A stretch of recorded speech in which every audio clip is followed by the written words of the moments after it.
presents one of the cases of Sherlock Holmes, with Edward Petherbridge as Sherlock Holmes and David Peart as Dr. John H. Watson. This is episode 1 of The Hound of the Baskervilles. There's nothing like a cracking good tale to raise the dead, and that's exactly what happened with this story. It was December 1893 when readers around the world were shocked by the death of Sherlock Holmes at the hands of Professor Moriarty in The Adventure of the Final Problem. Even the most heartfelt pleas would not change Arthur Conan Doyle's determination to be done with his character once and for all. That was until 1901, when Doyle's friend Fletcher Robinson told him a legend from England's Dartmoor region about a spectral hound.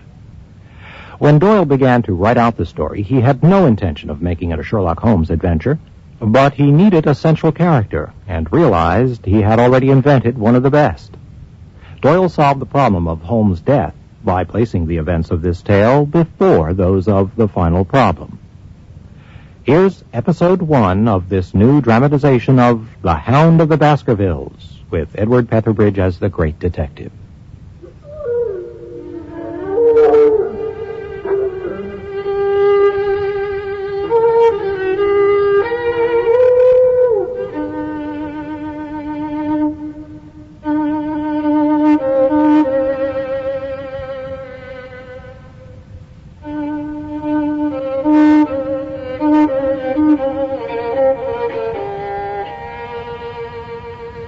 Mr. Sherlock Holmes, who was usually very late in the mornings, save upon those not infrequent occasions when he was up all night, was seated at the breakfast table.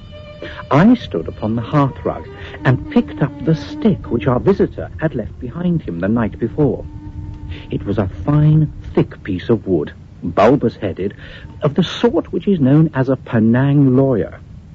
Just under the head was a broad silver band, nearly an inch across.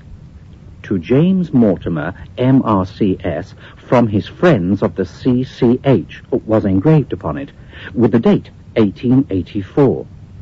It was just such a stick as the old-fashioned family practitioner used to carry, dignified, solid, and reassuring.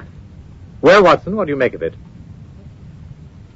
How did you know what I was doing? I believe you have eyes in the back of your head. I have. At least a well-polished, silver-plated coffee pot in front of me. But tell me, Watson, what do you make of our visitor's stick? Since you have been so unfortunate as to miss him, and have no notion of his errand, this accidental souvenir becomes of importance. Let me hear you reconstruct the man by an examination of it. I think that Dr. Mortimer is a successful, elderly medical man, well esteemed, since those who know him give him this mark of their appreciation. Good, excellent. I think also that the probability is in favor of his being a country practitioner who does a great deal of his visiting on foot. Why so? Because this stick, though originally a very handsome one, has been so knocked about that I can hardly imagine a town practitioner carrying it. The thick iron ferrule is worn down, so it is evidence that he has done a great amount of walking with it. Perfectly sound. And then again, there is the Friends of the C.C.H. I should guess that to be something Hunt, the local Hunt, to whose members he has possibly given some surgical assistance, and which has made him a small presentation in return. Really, Watson, you excel yourself. I am bound to say that in all the accounts which you have been so good as to give of my own small achievements, you have habitually underrated your own abilities. It may be that you are not yourself luminous, but you are a conductor of light. Some people without possessing genius have a remarkable power of stimulating it. I confess, my dear fellow, that I am very much in your debt. Perhaps I could have a closer look at it? Thank you. I need a little more light from the window. Interesting. Very elementary. There are certainly one or two indications upon the stick. It gives us the basis for several deductions. Has anything escaped me? I trust there is nothing of consequence that I have overlooked. I'm afraid, my dear Watson, that most of your conclusions were erroneous. When I said that you stimulated me, I meant to be frank, that in noting your fallacies, I was occasionally guided towards the truth. Not that you are entirely wrong in this instance. The man is certainly a country practitioner, and he walks a good deal. Yeah, then I was right. To that extent. But that was all. No, my dear Watson, not all, by no means all. I would suggest, for example, that a presentation to a doctor is more likely to come from a hospital than from a hunt, and that when the initials CC are placed before that hospital, the words Charing Cross very naturally suggest themselves. You may be right. The probability lies in that direction, and if we take this as a working hypothesis, we have a fresh basis from which to start our construction of this unknown visitor. Well then, supposing that CCH does stand for Charing Cross Hospital, what further inferences may we draw? Do none suggest themselves. You know my methods, apply them. I can only think of the obvious conclusion that the man has practiced in town before going to the country. I think that we might venture a little farther than this. Look at it in this light. On what occasion would it be most probable that such a presentation would be made? When would his friends unite to give him a pledge of their goodwill? Obviously, at the moment when Dr. Mortimer withdrew from the service of the hospital in order to start in practice for himself. We know there has been a presentation. We believe that there has been a change from a town hospital to a country practice. Is it, then, stretching our inference too far to say that the presentation was on the occasion of the change? Certainly seems probable. No. You will observe that he could not have been on the staff of the hospital, since only a man well established in a London practice could hold such a position, and such a one would not drift into the country. What was he, then? If he was in the hospital, and yet not on the staff, he could only have been a house surgeon or a house physician, little more than a senior student. And he left 5 years ago. The date is on the stick. So, your grave, middle-aged family practitioner vanishes into thin air, my dear Watson, and there emerges a young fellow under 30, amiable, unambitious, absent-minded, and the possessor of a favorite dog, which I should describe roughly as being larger than a terrier and smaller than a mastiff. As to the latter part, I have no means of checking you, but at least it is not difficult to find out a few particulars about the man's age and professional career. There are several Mortimers in here. Mortimer James, M.R.C.S., 1882, Grimpen, Dartmoor, Devon. House surgeon from 1882 to 1884 at Charing Cross Hospital. Winner of the Jackson Prize for Comparative Pathology, with essay entitled Is Disease a Reversion? Corresponding member of the Swedish Pathological Society, author of Some Freaks of Atavism, Lancet 1882, Do We Progress, Journal of Psychology, March 1883, medical officer for the parishes of Grimpen, Thorsley, and High Barrow. No mention of that local hunt, Watson. But a country doctor, as you very astutely observed. I think that I am fairly justified in my inferences. As to the adjectives, I said, if I remember right, amiable, unambitious, and absent-minded. It is my experience that it is only an amiable man in this world who receives testimonials. Only an unambitious one who abandons the London career for the country, and only an absent-minded one who leaves his stick and not his visiting card after waiting an hour in your room. And the dog? Has been in the habit of carrying this stick behind his master. Being a heavy stick, the dog has held it tight by the middle, and the marks of his teeth are very plainly visible. The dog's jaw, as shown in the space between these marks, is too broad, in my opinion, for a terrier, and not broad enough for a mastiff. It may have been. Yes, by Jove, it is. A curly-haired spaniel. Oh, my dear fellow, how can you possibly be so sure of that? For the simple reason that I see the dog himself on our very doorstep. And there is the ring of its owner. Don't move, I beg you, Watson. He is a professional brother of yours, and your presence may be of assistance to me. Now is the dramatic moment of fate, Watson. When you hear a step upon the stair which is walking into your life, and you know not whether for good or ill, What does Dr. James Mortimer, the man of science, ask of Sherlock Holmes, the specialist in crime? Come in. Ah, I am so very glad. I was not sure whether I left it here or in the shipping office. I would not lose that stick for the world. A presentation, I see. Yes, sir. From Charing Cross Hospital. From one or two friends there on the occasion of my marriage. Dear. That's bad. Why was it bad? Only that you have disarranged our little deductions. Your marriage, you say? Yes, sir. I married and so left the hospital, and with it all hopes of a consulting practice. It was necessary to make a home of my own. Come. We are not so far wrong after all. And now, Dr. James Mortimer. Mr., sir. Mr. A humble MRCS. And a man of a precise mind, evidently. A dabbler in science, Mr. Holmes. A picker-up of shells on the shores of the great unknown ocean. I presume that it is Mr. Sherlock Holmes whom I'm addressing, and not... No. This is my friend, Dr. Watson. Ah. Glad to meet you, sir. Mr. Mortimer. I've heard your name mentioned in connection with that of your friend. You interest me very much, Mr. Holmes. I'd hardly expected so dolichocephalic a skull, or such well-marked supraorbital development. Would you have any objection to my running my finger along your parietal fissure? A cast of your skull, sir, until the original is available, would be an ornament to any anthropological museum. It is not my intention to be fulsome, but I confess that I covet your skull. Please take a seat. You are indeed an enthusiast in your line of thought, I perceive, as I am in mine. I observe from your forefinger that you make your own cigarettes. I have no hesitation in lighting one.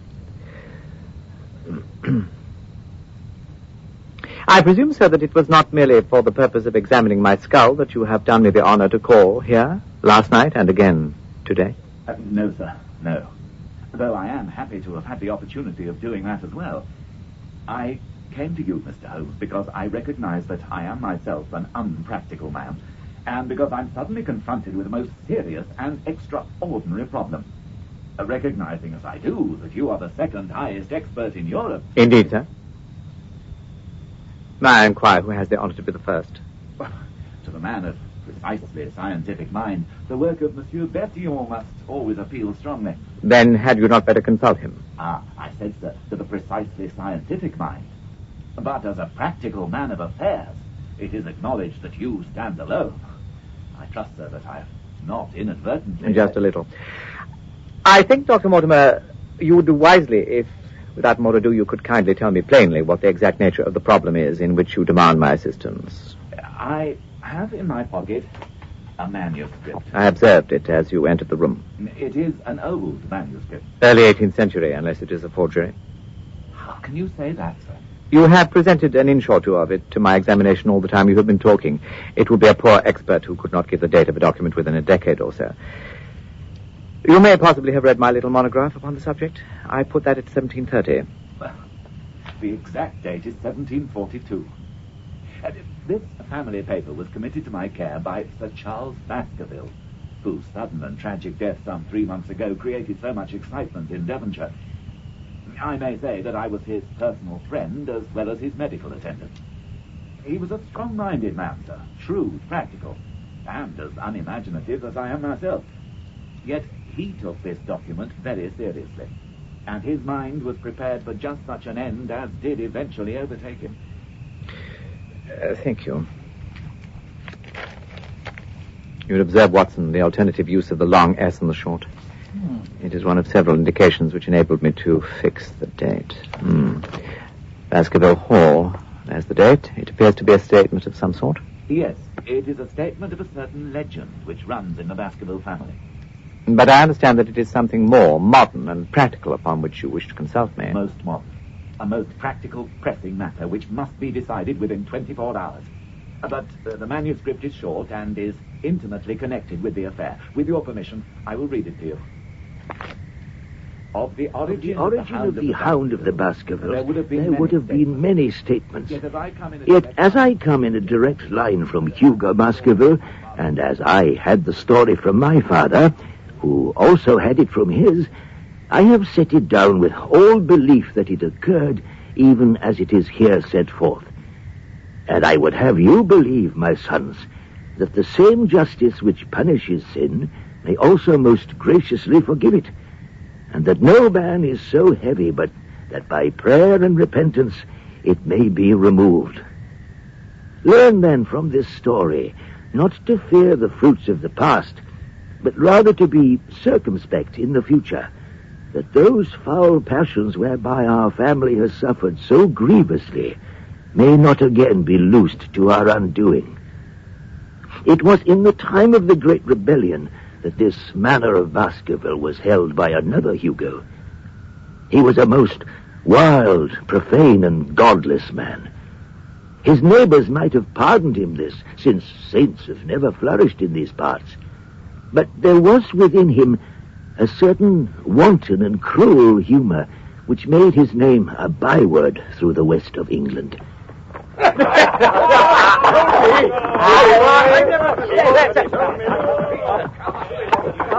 It chanced that this Hugo came to love, if indeed so dark a passion may be known under so bright a name, the daughter of a yeoman who held lands near the Baskerville estate. But the young maiden, being discreet and of good reputation, would always avoid him, for she feared his evil name. Let me go! Oh, there's never a woman so pretty, with an angry tongue and a red face. My father and brothers will have your heads upon their plates. Oh! How she spits! I curse you, Baskerville.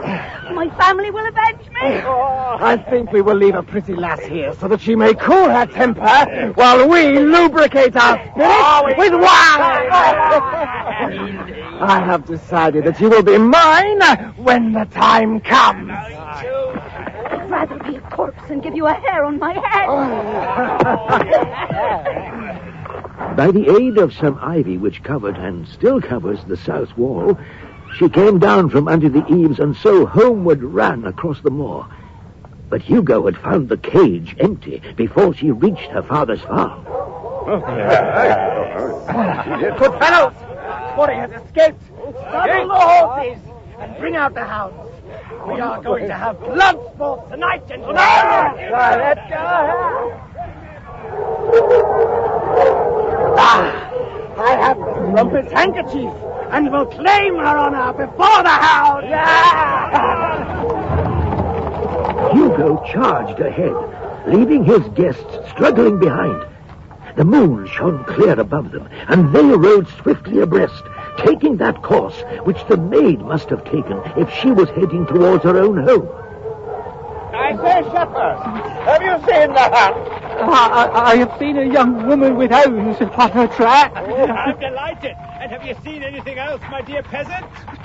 Hugo Baskerville passed me on a black mare, and behind him, such a hound of hell as God forbid should ever be at my heels. Oh, God damn you for your insolence!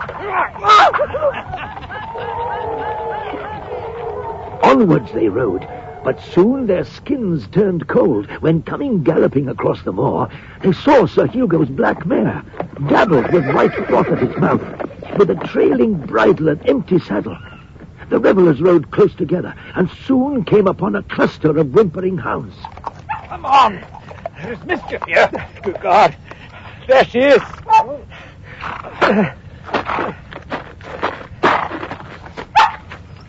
Dead. Fright and exhaustion. Not a mark on her body. My God!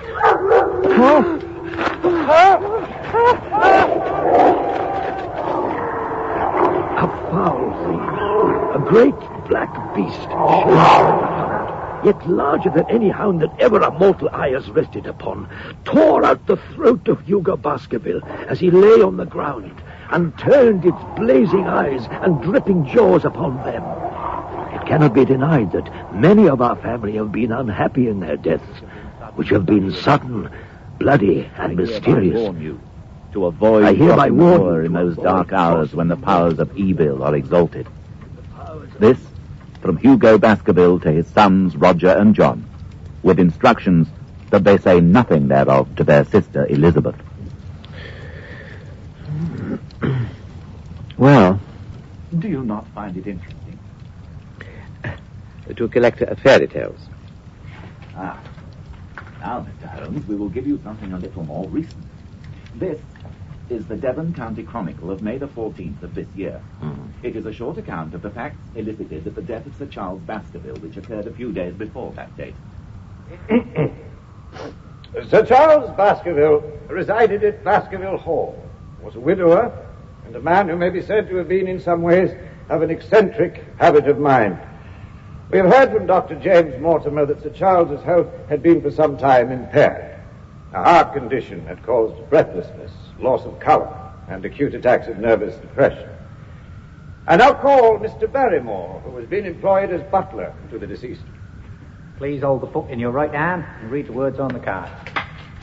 I swear by Almighty God that I shall tell the whole truth and nothing but the truth. Your wife works as a housekeeper at Baskerville Hall, does she not? She does. As I understand it, Sir Charles was in the habit every night before going to bed of walking down the famous yew alley of Baskerville Hall. That is the case. Is this what he did on the night in question? He had declared his intention of starting next day for London and had ordered me to prepare his luggage. That night he did go for his usual nocturnal walk, and he was also in the habit of having a cigar at the same time. Midnight I found that the hall door was still open. I was naturally alarmed. I lit a lantern and went in search of the master. How were you able to do this in the dark? I followed his footmarks using the light from the lantern, tracing them all the way down the alley. There is a gate halfway down that leads out onto the moor. It would appear he stopped there a while, continued down the alley, and his body was there at the far end. Thank you, Mr. Barrymore. I think it would be right at this juncture to record the observations of the police superintendent that the footprints gave the impression that Sir Charles may well have been walking upon his toes after reaching the moor gate. The only other witness close to the scene was a gypsy horse trader who appears to have been the worse for drink and could only hear cries. He was unable to state from what direction they came. No signs of violence were discovered upon Sir Charles's person. The somewhat incredible facial distortion has been explained by Dr. Mortimer as not unusual in cases of dyspnea and death from cardiac exhaustion. The post-mortem confirmed the presence of heart disease. I think in these circumstances it would be appropriate to record a verdict of death by natural causes. This court passes on its condolences to the Baskerville family and especially to the deceased's next of kin, Sir Henry Baskerville, who resides in Canada. Those are the public facts, Mr. Holmes, in connection with the death of Sir Charles Baskerville. I must thank you for calling my attention to a case which certainly presents some features of interest. I had observed some newspaper comment at the time, but I was exceedingly preoccupied by that little affair of the Vatican cameos, and in my anxiety to oblige the Pope, I lost touch with several interesting English cases. This article, you say, contains all the public facts? It does. Then let me have the private ones. In doing so, I am telling that which I have not confided to anyone. My motive for withholding it from the coroner's inquiry is that a man of science shrinks from placing himself in the public position of seeming to endorse a public superstition. I have the further motive that Baskerville Hall, as the paper says, would certainly remain untenanted if anything were done to increase its already rather grim reputation. For both these reasons, I thought that I was justified in telling rather less than I know, since no practical good could result from it. But with you, there is no reason why I should not be perfectly frank. We await your confidence with interest. The moor is very sparsely inhabited, and those who live near each other are thrown very much together. For this reason, I saw a good deal of Sir Charles Baskerville. With the exception of Mr. Frankland of Lafter Hall and Mr. Stapleton, the naturalist, there are no other men of education within many miles. Sir Charles was a retiring man, but the chance of his illness brought us together, and a community of interests in much scientific information from South Africa, and many a charming evening we've spent together discussing the comparative anatomy of the Bushman and the Hottentot. Did you hear that? No, I don't think I did. I'm sure I heard a howl. Aha. No, Sir Charles. I'm sure I heard nothing apart from the rickety old coach being shaken on the flinty path. So you have not seen any strange creatures or heard any baying when out on medical calls during the evening? Next time on Episode 2 of The Hound of the Baskervilles, Dr. Mortimer provides some deductive insights into the night Sir Charles Baskerville died. Sir Charles had evidently stood there for 5 or 10 minutes. How do you know that? Because the ash had twice dropped from his cigar. Excellent. This is a colleague, Watson, after our own heart. While Sherlock Holmes reaches the end of his patience. If I had only been there. It is evidently a case of extraordinary interest, and one which presents immense opportunities to the scientific expert. That gravel page upon which I might have read so much has been smudged by the rain and defaced by the clogs of curious peasants. Oh, Dr. Mortimer, to think that you should not have called me in. You have indeed much to answer for. I could not call you in, Mr. Holmes, without disclosing those facts to the world, and I've already given my reasons for not wishing to do so. Besides... Why do you hesitate? There is a realm in which the most acute and most experienced of detectives is helpless. You mean that the thing is supernatural? I did not positively think it. Since the tragedy, Mr. Holmes, there have come to my ears several incidents which are hard to reconcile with the settled order of nature. Things reach a point where Holmes wonders if the matter is beyond his powers. I have hitherto confined my investigations to this world. In a modest way, I have combated evil, but to take on the father of evil himself would perhaps be too ambitious a task. And Dr. Mortimer reveals the most chilling secret of all. One false statement was made by Barrymore at the inquest. He said that there were no traces upon the ground round the body. He did not observe any. But I did. Some little distance off, but fresh and clear. The footprints? Footprints. A man's or a woman's? Mr. Holmes, they were the footprints of a gigantic hound. That's the next time on the final episode of Arthur Conan Doyle's The Hound of the Baskervilles, adapted for radio by Tim Crook and directed by Richard Shannon. Edward Petherbridge was Sherlock Holmes, with David Peart as Dr. John H. Watson. Other cast members were Stephen Thorne as Dr. Mortimer and Douglas Blackwell as Sir Charles Baskerville. Support for this program comes from National Public Radio member stations and NPR, whose contributors include LexisNexis, helping legal, business, and government professionals collect, manage, and use information, and the Lila Wallace Reader's Digest Fund, helping people to make the arts part of their everyday lives. I'm Steve Zakar. This is NPR, National Public Radio.